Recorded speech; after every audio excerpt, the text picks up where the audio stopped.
Esse episódio de podcast foi gerado com IA, através da revisão de vários artigos indexados na literatura médica, sob a curadoria do dermatologista Dr. Fernando Henrique Canhoto Alves, membro titular da Sociedade Brasileira de Dermatologia e da Sociedade Brasileira de Cirurgia Dermatológica. Saiba mais através do site fernandoderma.com. Sabe, nosso cabelo funciona como uma espécie de arquivo biológico. Um arquivo, né? Isso, ele vai registrando nossa história ao longo do tempo, quase como os anéis de uma árvore. Tem até aquela lenda, né, que o cabelo da Maria Antonieta ficou branco da noite pro dia, antes da execução. Ah, sim, essa história é famosa. E assim, embora esse mito específico não se sustente, porque o cabelo que já cresceu não muda de cor, a ciência moderna está descobrindo que a ligação entre o que a gente vive e o cabelo ficar branco é muito mais real e complexa do que a gente imaginava. É uma ideia muito poderosa, né? Que o nosso corpo está ali o tempo todo registrando nossas experiências. Exato. E isso nos leva direto para as questões centrais da nossa análise de hoje, com base nas fontes que a gente recebeu. O que exatamente causa o cabelo grisalho? É um processo tipo inevitável? Uma via de mão única? E a pergunta mais intrigante de todas, que até pouco tempo parecia ficção científica... Será que dá para reverter? Exatamente. Seria possível reverter o embranquecimento? E para investigar isso, a gente vai mergulhar fundo numa variedade de fontes. Temos bastante coisa interessante, né? Temos estudos clínicos sobre novas terapias, pesquisas super inovadoras da Universidade de Colômbia, que ligam estresse a cabelo branco de um jeito inédito, e revisões sistemáticas que compilaram dados de dezenas de outros estudos. Certo. Então, a nossa missão hoje é entender a ciência por trás dos cabelos grisalhos, ver o que é fato, o que é mito e o que já está aparecendo no horizonte. Ok, vamos começar pelo básico, então. O que é, afinal, um cabelo grisalho? Boa. Pelo que eu entendi das fontes, é simplesmente um cabelo que parou de produzir melanina, que é o pigmento que dá a cor. E essa produção acontece nos folículos capilares por umas células chamadas melanócitos. Isso mesmo. E uma das fontes aponta algo fundamental aí. Cada folículo capilar parece ter um número limitado de ciclos de produção de cor. Como assim um número limitado? Pensa numa bateria com uma vida útil pré-determinada. Geralmente, ela dura entre 7 a 15 ciclos de crescimento do cabelo. Ah, entendi. Depois desse período, a produção de melanina para, e o fio começa a crescer sem cor, que é o que a gente percebe como branco ou grisalho. Nossa, a analogia da bateria é ótima. E o interessante é que essa bateria não se esgota de forma uniforme no couro cabeludo todo, certo? Exatamente. É por isso que o processo é gradual. Cada folículo tem o seu próprio relógio biológico. Faz sentido. Ninguém fica com cabelo branco da noite pro dia. Não mesmo? É um processo filo a filo, folículo a folículo. E o principal fator que determina a velocidade desse relógio é, sem surpresa, a genética. Se seus pais ficaram grisalhos cedo, a chance de você seguir o mesmo caminho é bem alta. Mas as fontes mostram que a genética é só uma parte da história, né? Só uma parte. Existem vários aceleradores, fatores que podem fazer esse relógio correr mais rápido. O que mais se destaca nessas revisões sistemáticas? Olha, 2 fatores de estilo de vida aparecem sempre. O primeiro é o tabagismo, que foi, assim, fortemente associado ao embranquecimento prematuro em múltiplos estudos. Certo. E o segundo? O segundo é um conjunto de deficiências nutricionais, especificamente baixos níveis de vitaminas como a B12, a B7, que é a biotina. A biotina. Famosa. Isso, e o ácido fólico. E também minerais como baixo cálcio e ferritina, que é a proteína que armazena o ferro no corpo. E não para por aí. A mesma revisão ligou o cabelo grisalho prematuro a várias condições de saúde, como distúrbios da tireoide, obesidade, hipertensão. E em alguns casos pode até ser um marcador para doença arterial coronariana, especialmente em fumantes. O que nos leva a uma conclusão importante que meio que permeia várias dessas fontes, né? Sim, com certeza. Deixa eu ver se entendi. Se a gente juntar todas essas peças, deficiência de vitamina, problema de tireoide, estresse oxidativo do cigarro, parece que o cabelo grisalho não é tanto sobre o cabelo em si, Não. mas um tipo de canário na mina de carvão para o nosso bem-estar geral. É quase um sinalizador externo do nosso estado interno. Perfeita sua colocação. É uma mudança de paradigma. Em vez de ver o cabelo branco como um sinal isolado e inevitável do envelhecimento, a ciência começa a posicionar ele como um reflexo visível da nossa saúde mental e metabólica. E falando em saúde mental, a conexão com o estresse sempre foi meio folclórica, né? Sempre. Coisa de avó. Mas um estudo da Universidade de Colômbia parece que colocou números nisso. O que me impressionou foi como eles fizeram, mapeando a cor em fatias minúsculas de um fio de cabelo. Isso parece coisa de filme. E é quase isso. O método que eles usaram é genial. A gente está falando de uma resolução de 1/20 de milímetro por fatia do cabelo. Nossa, isso corresponde a mais ou menos 1 hora de crescimento. E permitiu que eles fizessem algo inédito. Alinhar o diário de estresse de uma pessoa, semana a semana, com a gravação química no cabelo dela.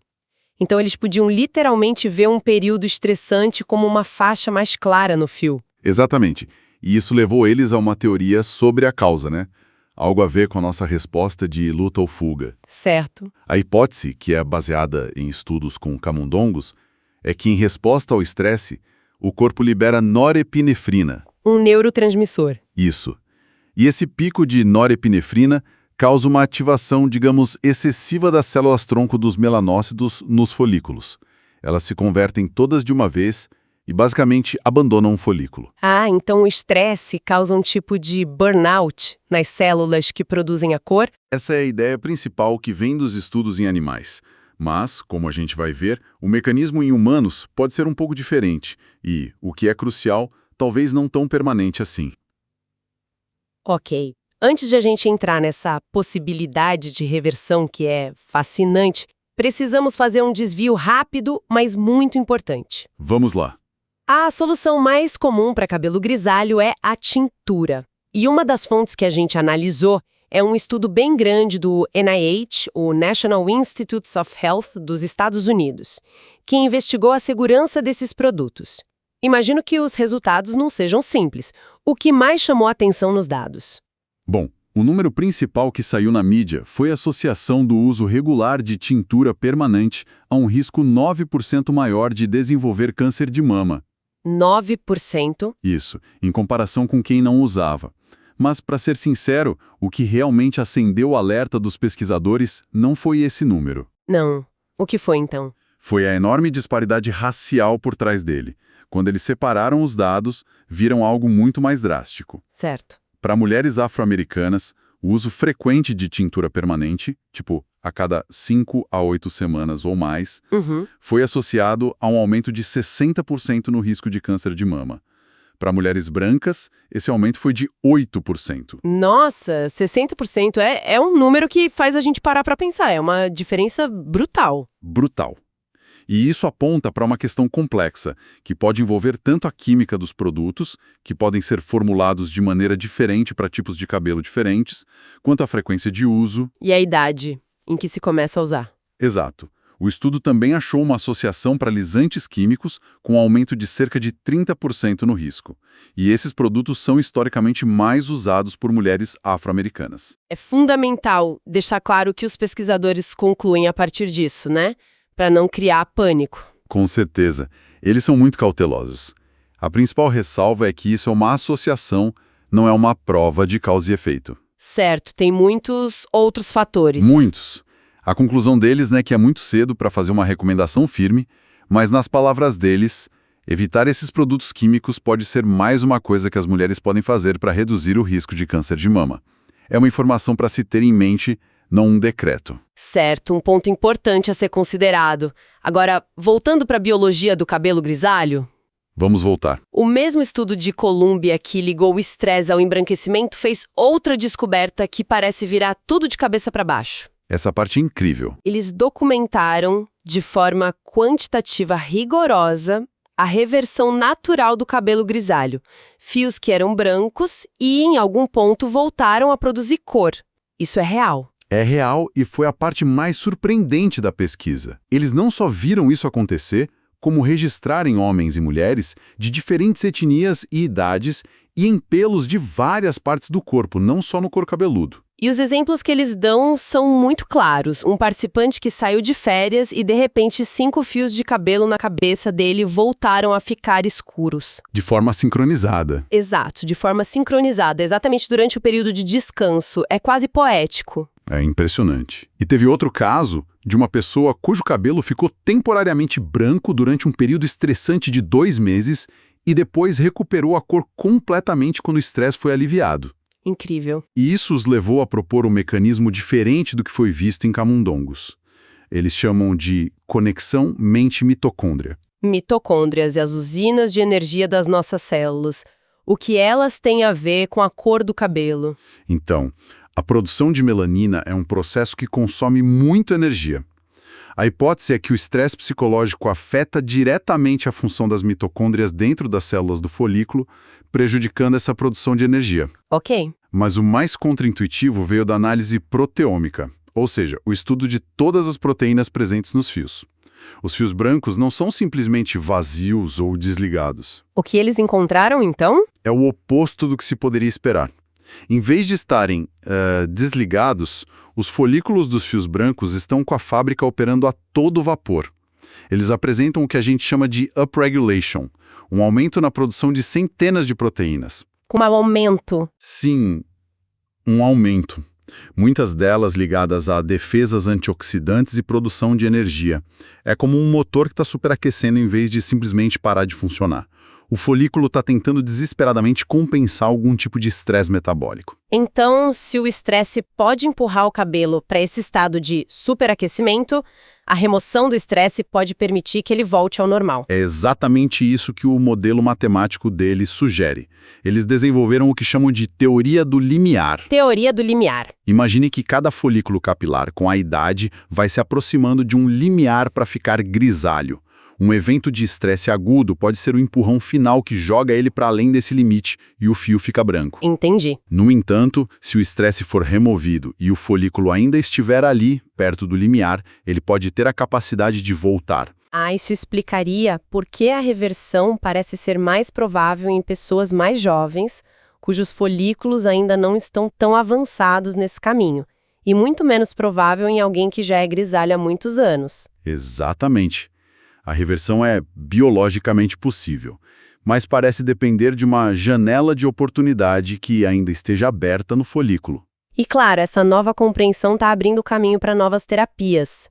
Uma das fontes é um estudo de casos sobre uma solução tópica chamada Gravers. Sim. O ingrediente ativo é um peptídeo, o palmitoil tetrapeptídeo 20, que imita o hormônio estimulante de melanócitos, Que é basicamente o principal interruptor que o corpo usa para ligar a produção de melanina. O peptídeo age como uma cópia dessa chave, tentando ligar a fábrica de pigmento de novo no folículo. E nesse caso específico da mulher de 25 anos, os resultados foram impressionantes. Mais de 90% de reversão dos fios grisalhos depois de 5 meses de uso. Outra área de pesquisa que uma das fontes aborda é a terapia com exossomos. O que são eles? Exossomos são vesículas minúsculas, em nanoescala, que as células, especialmente as células tronco, liberam. Elas funcionam como pequenos pacotes de entrega, sabe? Carregando proteínas e moléculas de sinalização para outras células. E a ideia é que eles possam acordar as células. Isso, acordar ou reparar células danificadas. No estudo observacional que temos, que era pequeno, com 10 pacientes, os resultados foram promissores. O que eles viram? Em média, a repigmentação começou a ser notada depois de 2 ou 3 sessões de tratamento.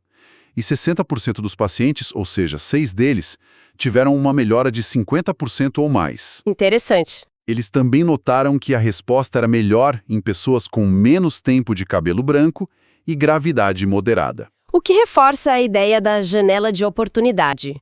Mas é importante notar as limitações desse estudo, certo? Absolutamente. É crucial.